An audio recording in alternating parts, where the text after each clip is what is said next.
So introduce yourself. My name is Valerie Asiimwe Amani, and I'm a Tanzanian antidisciplinary artist. Moving to the world. Moving to the world. Nice. Oh, Pamina. Congratulations.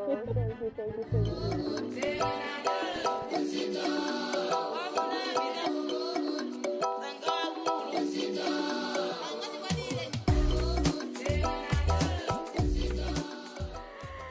So, how are you? I'm good. I'm tired, but I am happy to be here. Nice. How was the opening? Hectic. There were a lot of people. Nice. Congrats. Thank you.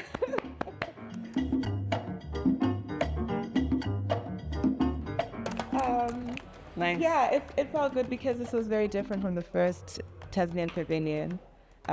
This was bigger, and I think we've had more space and yeah. Nice. How many times did Tanzania had the pavilion? Only one other time, just 2020. Really? Yeah. So this is the second time? The second time. Oh my God! Congrats! That's huge, huge, huge, huge. I didn't know it was the second time. So that's awesome. And coming with young contemporary artists, what does that mean? I think it means that, Tanzanian art is starting to be recognized a little bit more. I can remember in 2018 when I started my practice, there were only a handful of artists who had this international practice and recognition. So it's really lovely to see that we're growing, that artists like one behind me, Amani and Lazaro and Tura, and myself and others are having more opportunities internationally. Nice. So it's encouraging. Nice. Yeah. Are you excited after the Biennale? I think I'm excited. What are you hoping for after Do you know what? I think this was, when you have something on your bucket list, yeah, and you take it off and you're like, okay, now what happens? What happens after here? I think I need, to answer that question, I think I just need 3 days to just process. Absolutely, yeah. It's been so hectic putting everything together. Being here, the thing with visas. Yeah. I almost didn't get my visa on true. time. So it's been such a rush for so many things. I just haven't had time to really think what's happening. Yeah. Yeah. And can you tell us a little bit about the artwork downstairs? We're gonna take a picture, but can you tell us a little bit about it? So the artwork downstairs is a dream depository, or in Swahili, Ndoto zako zitafufuka, which means your dreams will rise again. And it's really, and I really wanted to create a space of empathy, just because think about in minor keys, but also think about my work. I work a lot with myth, but also with intimacy and storytelling. And I wanted people to think about the dreams that they let go of, because the older we get and the more that the world is so heavy, I think we stop dreaming, or we stop imagining a new world or the possibility of a new world. Yeah. I was inspired by, there's a documentary called Under Siege about Palestine, and in it there's a small boy who's asked what his dream is, and his answer was, is there a bigger dream than going home? So that was kind of my starting point. And I resonated with that a lot, because I'm away, I've been away from home for a long time. There were a lot of things that happened in October in Tanzania and around the world, and I think home is such a grounding space, whatever home means for every person. And so that's a little bit about where the work came from. And so it's just it's a dream space to imagine and to feel through and to be empathetic. Yeah. That's amazing. I know a lot about your work, and I love your work, you know that. I love your work. And I think we kind of bridge on having conversations about mythology, world building, imagination, dreaming also a little bit. And I wanted to talk about a little bit more about world building and creating space for people to imagine, right? It's specifically also in a context where imagination is also very much colonized. There's a lot of technology of information that kind of pushes to a very specific way of imagine as well. So can you tell me more about how your recent works, not only this one, but related to this world building, are kind of also tackling this possibilities of imagining outside of the colonial framework of idea of what is imagination. I mean, I think I like that you said the colonial framework, because I'll start with one thing that I hate hearing is that African art has to look a certain way. I think there is a certain aesthetic that has been placed on African artists or artists from the continent to produce a certain kind of work, and I think that comes from the colonial narrative. And really beyond, I've been doing a lot of research about pre-colonial practices. You know, the Kuba Kingdom, for example, in Congo have these memory boards that were like beaded boards. It looks like art, but they're also kind of libraries of information. Wow. So even the way that we think about reading or understanding time, this is all part of the cosmology of imagination, right? So this is kind of what inspires me and what I want to pull from. And even within installations, even for you as well, I see that you want to create spaces where these things kind of collapse on one another, these logics that we were told that this is how things are.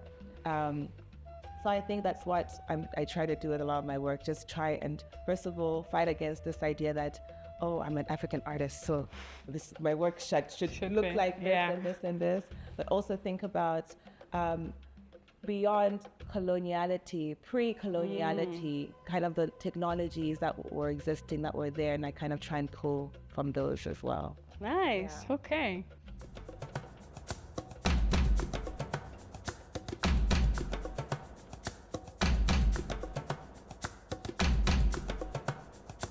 I love this, and I love the colors. Does the blue mean something? And related to what you were saying, the art piece around dreaming, can you talk about a little bit more about why blue, why this, let's say, creatures? And we have that in common. So I want to hear a little bit more about that. Well, I think why blue, for me, we just spoke about the ocean, and I think the ocean for me is a very generative space. I think in terms of spiritually, or even like in terms of the fact that for us it's endless. In a lot of mythology around the Swahili coast, the ocean has a lot of symbology. I like that the ocean signifies journeying or returning, you know, so it's this juxtaposition of either being lost or getting found. And so I also think that kind of resonates with the act of dreaming, because dreams they're intangible, but they also sometimes are our guides in a way. Oh, I love that. I love that. And do you want to talk a little bit about the creatures, like the aquatic? I feel like aquatic. They're aquatic. They can also be fragments, because I like to think of them as they can kind of be separate, but also maybe they can come together with these organic shapes. They can find places to fit within one another. So it's this is open for you to receive what you need, but. And these drawings, these lines, I call them spirit lines. I first started drawing this and I think we spoke about this, because we also started just drawing like this instinctual drawing. And when I first started, I was trying to think about what would a body look like if it doesn't have the body. So for me, it signifies freedom, or freedom of movement, or freedom of transformation to become whatever you want to be. So that's, and I guess this is also translates into the creatures as well. They're kind of shapeshifters in a way. I mean, I think our works, it's like we are sisters. Together. I love the signing. I think in some of our conversations, you know, that I told you, oh, I'm drawing, but I not quite know what I'm drawing. And I like the drawings in the sense that we are creating our own language, creating our own knowledge. So that's what I see here very much as well. You have a microphone. I have a microphone. What is this for? The microphone is over the, how many months, I can't count, till November. people can come, there will be instructions where people can come and they speak their dream into the microphone, and it creates a dream archive. Nice. So there's Love that. speakers above us, so when people speak, it automatically remixes their dream and it interweaves it with other people's dreams. Yeah. So in the end, you have all these voices, different fragments of dreams Oh my coming God. together. You know what? When I read about Koyo's vision, Yes. the first time I thought about, well, but because also like my practice is archive, Yeah. it's more like living archive. Yeah. More for me, like the minor key was more like living archive, the daily things. And I love this idea, Yeah. like people, and also I love also this idea because it's a collective way of dreaming together. Yes, manifesting Yeah. something, yeah. And I love, love, love, love this possibility of the archive. It's the most exciting thing, the most technical. I couldn't have done it without my composer. It's the most technical thing I've ever done in my entire life. Wow. Yeah. What about the almost just had woman? Is it a woman? It's a woman. It's my head. It's you. My head. Oh my God. How did you do your head? You don't want to know. I almost lost my hair, Pamina. I do not recommend making a mold of your head. Oh my God. When they were taking off the mold, I was like, for sure I'm bald. For sure, all the hair is gone. Oh my God. Well, this is something that I pulled from my own archive. I made a collage maybe 5 years ago, and it was half the head with antennas coming through it, and I had this idea of like, you know, a part of me that is in connection with something else. Maybe think about the third eye. So in the middle there's the speaker where the sound is coming from the middle of the head. So this is maybe a manifestation of my own imagination, or like something that brings the sounds of my imagination out. Beautiful. Yes. And Yes. the mirror, does it have like a...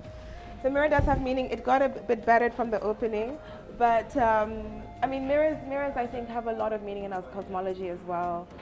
They're portals to another world. I also have a practice of affirmations, and I did a small performance yesterday where I invited people to look into the mirror and tell themselves that they love themselves and that they believe in themselves. So I believe in, you know, the mirror practice of affirmations is part of my, it's part of my own life, and I wanted it to be a part of the space as well. Nice, yeah. Also because I think the space of dreaming is being able to, one, look at your, like, to themselves, right? Yes, yeah. Take a moment to Yes. look at themselves, Yeah. even if like sometimes in a dream can be in a very disturbed way, Yeah. depending on what kind of dream are you dreaming. Yeah. But being able to see yourself in multiples, like Dimensions. timeline, dimensions, environments. Yeah. And be able to recognize aspects of yourself, you have to be able to know who you are. Exactly. Yeah. Exactly. By mirroring yourself. Yeah. Okay, great. Oh my God, I love your work. You know I love your work. I came here and I knew it was your work. I was like, this is Valerie.